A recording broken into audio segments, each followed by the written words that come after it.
Oke, bismillahirrahmanirrahim. Assalamualaikum warahmatullahi wabarakatuh, teman-teman semua. Setelah pada pertemuan sebelumnya kita membahas terkait dengan fungsi nonlinier, pada video kali ini kita akan mendiskusikan terkait dengan penerapan fungsi nonlinier. Teman-teman, penerapan yang pertama untuk fungsi nonlinier ada pada teori permintaan dan penawaran. Ketika kita belajar teori permintaan dan penawaran, kurva demand dan kurva supply-nya seolah-olah hanya berbentuk garis lurus atau linear. Teman-teman bisa lihat di kurva yang ada di slide. Teman-teman, kita coba refresh. Yang berwarna biru ini artinya kurva permintaan, dan juga yang oranye ini adalah kurva penawaran.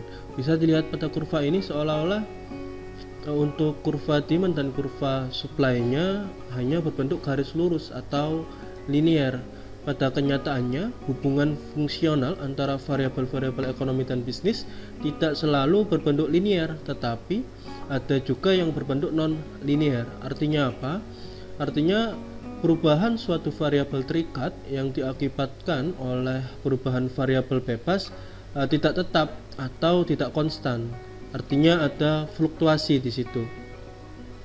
Nah, kurva yang berbentuk garis lurus ini adalah bentuk kurva yang disederhanakan, karena pada kenyataannya kurva supply dan demand tidak berbentuk garis lurus tetapi berbentuk non-linear.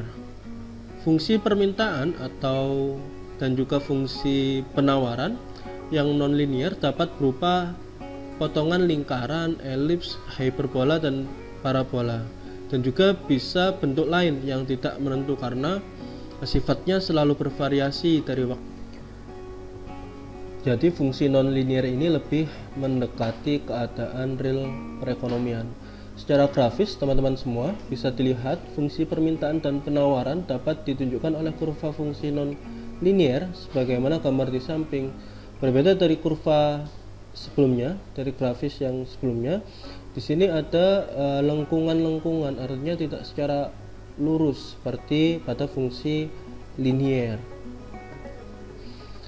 Untuk analisisnya sama dengan persamaan linear, hanya bentuk fungsinya yang tidak linear.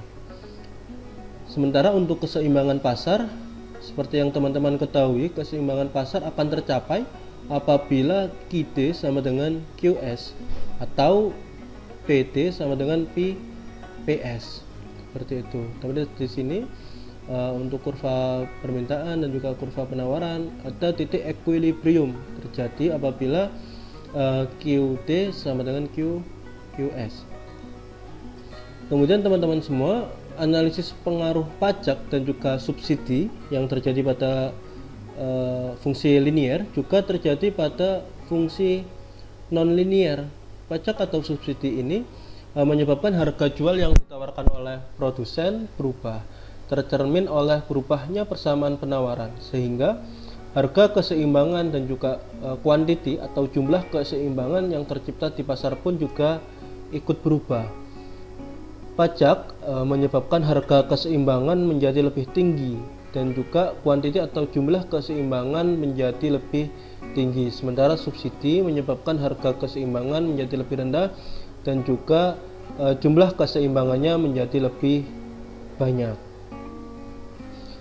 Agar teman-teman lebih paham dan juga merefresh terkait dengan analisis fungsi permintaan dan juga penawaran, kita masuk ke contoh kasus. Oke, teman-teman semua, di sini ada suatu kasus, ada persoalan di mana fungsi permintaan suatu barang ditunjukkan oleh persamaan QD sama dengan 19 min P kuadrat. Sedangkan fungsi penawarannya adalah QS sama dengan min 8 plus 2P kuadrat. Pertanyaannya, pertama adalah berapakah harga dan jumlah keseimbangan yang tercipta di pasar? Yang kedua, jika pemerintah membebankan pajak terhadap barang yang bersangkutan sebesar Rp1 per unit, tuliskan persamaan penawaran sesudah pengenaan pajak, dan juga berapa harga dan jumlah keseimbangan baru yang tercipta di pasar. Kemudian yang ketiga, perintahnya adalah menghitung beban pajak yang menjadi tanggungan konsumen dan produsen per unit barang, serta jumlah pajak yang diterima oleh pemerintah. Oke, yang terakhir perintahnya adalah menginterpretasikan dari hasil perhitungan setelah adanya pajak. Oke, teman-teman, kita coba bahas terkait dengan penyelesaian kasus atau persoalan tersebut. Pertanyaan pertama adalah berapakah harga dan jumlah keseimbangan yang tercipta di pasar. Kita ingat keseimbangan terjadi manakala QD sama dengan QS. Kita tinggal masukkan QD dan juga QS persamaannya. QD kita lihat di soal 19 min P kuadrat, sementara QS min 8 plus 2P kuadrat. Kita hitung sehingga ditemukan PE nya adalah 3. Selanjutnya kita perlu mencari Q nya. Di sini saya pakai fungsi atau persamaan dari QD 19 min P kuadrat, P nya kita ganti 3 sehingga ditemukan QD nya atau QE nya sama dengan 10. Seperti itu teman-teman semua. Selanjutnya kita masuk ke persoalan berikutnya. Artinya untuk persoalan pertama ini kita sudah menemukan titik equilibrium berada pada titik 10,3. Oke, kita masuk ke persoalan kedua, yaitu perintahnya adalah persamaan penawaran setelah ada pajak sebesar Rp1 per unit serta harga dan jumlah keseimbangan baru yang tercipta di pasar. Oke, teman-teman, ada 2 poin yang saya mau refresh dan juga teman-teman perlu ingat. Yang pertama adalah jika fungsinya sebelum dikenakan pajak berbentuk P sama dengan fungsi dari Q, maka fungsi supply setelah pajak adalah setelah pajak adalah P aksen sama dengan fungsi Q plus T.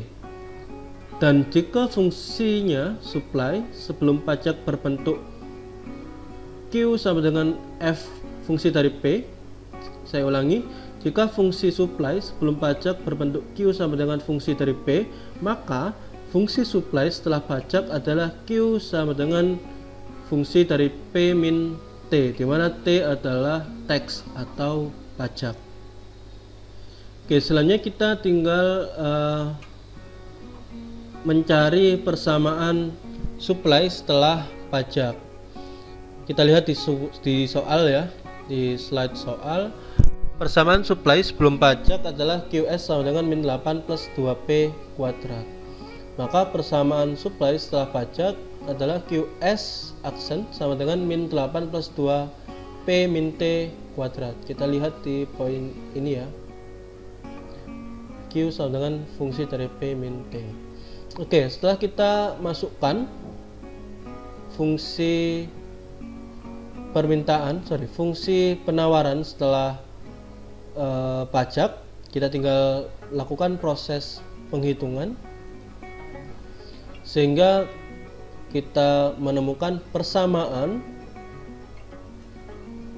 QS setelah adanya pajak, sehingga kita selanjutnya perlu mencari keseimbangan baru setelah pajak. Di sini kita sudah punya fungsi penawaran setelah pajak. Sekali lagi seperti yang sebelumnya ya, kita hanya merefresh keseimbangan baru setelah pajak, kita bandingkan antara fungsi permintaan dan juga fungsi penawaran. Jadi keseimbangan terjadi sekali lagi ketika QD sama dengan QS. QD kita lihat di soal 19 min P kuadrat sama dengan 2P kuadrat min 4P min 6, dimana persamaan ini berasal dari fungsi penawaran setelah adanya pajak. Oke, selanjutnya kita perlu mencari nilai P menggunakan rumus ABC. Oke teman-teman, berdasarkan persamaan sebelumnya diketahui A sama dengan 3, B nya min 4 dan C nya sama dengan min 25. Lalu kita substitusikan masing-masing nilainya menggunakan rumus ABC. Kita ingat rumus ABC itu X12 nya sama dengan min B plus minus akar dari B kuadrat min 4AC per 2 A. Kita masukkan nilainya, B-nya min 4, kemudian A-nya 3, kemudian C-nya min 25. Kita lakukan proses penghitungan sampai ketemu 4 plus minus 17,78 per 6, sehingga diperoleh nilai untuk P1 nya adalah 3,63 dan P2 nya sama dengan min 2,30. Kita lihat di sini ya, nilai P2 nya minus, ini irasional ya, irasional, sehingga nilai ini tidak kita gunakan karena tidak mungkin harga itu terjadi nilai minus seperti itu. Nah, ini nilai ini irasional, jadi tidak digunakan. Oke, selanjutnya teman-teman semua, nilai P yang sudah diketahui yaitu 3,63, sehingga kita masukkan ke salah satu persamaan dari QD atau QS aksen, sehingga teman-teman tinggal dimasukkan saja. Saya di sini menggunakan persamaan dari QS aksen 2P kuadrat min 4P min 6.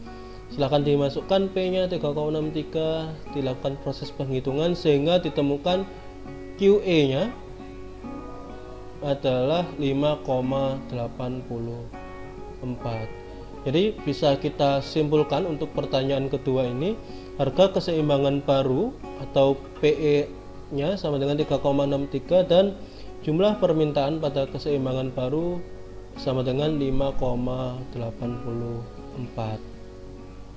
Oke, perintah selanjutnya teman-teman adalah menghitung beban pajak yang menjadi tanggungan konsumen dan produsen per unit barang serta jumlah pajak yang diterima oleh pemerintah. Oke, yang pertama kita perlu menghitung pajak yang menjadi tanggungan konsumen atau TK. Rumusnya adalah PE aksen dikurangi PE. Jadi harga ekuilibrium setelah pajak dikurangi harga ekuilibrium sebelum pajak. Kita lihat di hitungan kita sebelumnya, P aksennya sama dengan 3,63 dan PE untuk sebelum pajak sama dengan 3. Jadi 3,63 dikurang 3 kita temukan 0,63. Jadi ini adalah nilai beban pajak per unit barang yang ditanggung oleh konsumen. Selanjutnya kita cari yang ditanggung oleh produsen atau TP. Rumusnya adalah T min TK, di mana T-nya, tax-nya, pajaknya ya, pajaknya tadi adalah 1, kemudian TK-nya adalah 0,63. Tinggal kita kurangkan 1 dikurang 0,63 sama dengan 0,37. Artinya jumlah pajak per unit barang yang ditanggung oleh produsen adalah sebesar 0,37. Selanjutnya kita mencari pajak yang diterima oleh pemerintah atau T. Rumusnya adalah QE aksen dikali T. Kita lihat QE aksennya di hitungan kita sebelumnya adalah 5,84. Kemudian taxnya, pajaknya sama dengan 1, artinya 5,84 dikali 1. Hasilnya adalah 5,84. Ini adalah pajak total yang diterima oleh pemerintah. Yang terakhir kita perlu menginterpretasikan dari hasil perhitungan setelah adanya pajak. Yang pertama, pada kondisi ekuilibrium setelah pajak tercipta harga keseimbangan baru sebesar 3,63 dan jumlah permintaan pada keseimbangan baru sama dengan 5,84. Selanjutnya, dari harga baru tersebut pengenaan pajak sebesar Rp1 yang dikenakan oleh pemerintah sebesar 0,63 atau 63% ditanggung oleh konsumen dan sebesar 0,37 atau 37% ditanggung oleh oleh produsen. Sementara pemerintah dari pajak yang dikenakan Rp1 per unit memperoleh penghasilan pajak sebesar 5,84 dari total produk yang terjual. Dengan interpretasi ini artinya kita sudah menyelesaikan kasus yang tadi kita bahas. Oke, sebagai teman-teman bahan latihan, saya di sini memberikan satu persoalan. Jadi ada fungsi permintaan suatu barang ditunjukkan oleh persamaan QT 19 min P kuadrat, dan sedangkan fungsi penawarannya adalah QS sama dengan min 8 plus 2P kuadrat. Oke, perintah pertama atau persoalan pertama adalah berapakah harga dan jumlah keseimbangan yang tercipta di pasar.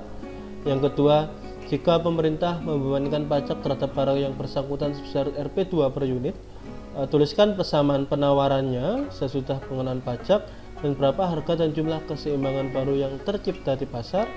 Kemudian selanjutnya hitung beban pajak yang menjadi tanggungan konsumen dan produsen per unit barang serta jumlah pajak yang diterima oleh pemerintah. Kemudian yang terakhir, tentu teman-teman harus menginterpretasikan dari hasil perhitungan setelah adanya pajak.